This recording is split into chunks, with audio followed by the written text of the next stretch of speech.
సూర్యుడు, శని, రాహుకి separate tendency ఉంది. అది మీకు తెలుసునా? వేరు చేయగల స్వభావం ఉంది. స్వభావం ఉంది. ఏడో స్థానంలో ఈ గ్రహాల దృష్టి ఉంది. ఆ ఏడో స్థానం అనేది సూర్యుడి క్షేత్రం. పాపక్షేత్రం ఉంది. పాపక్షేత్రంలో చూసే పాపగ్రహాలు మూర్ఖత్వం అధికంగా ఉంటుంది.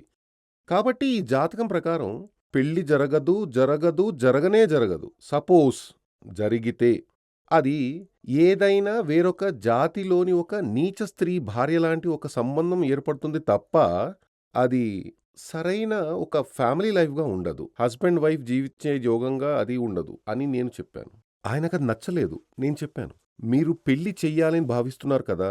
కంటిన్యూగా మీరు స్వయంవర హోమం చేస్తూ రండి. అదే విధంగా మీరు ఈ కుర్రాడి చదువు గురించి చెప్తున్నారు. ఇక్కడ రెండో స్థానంలో మాంది ఉండడం వల్ల చదువు ఓకే. రెండో భావాధిపతి నీచ భంగ రాజయోగం కల్పించడం అవన్నీ ఓకే.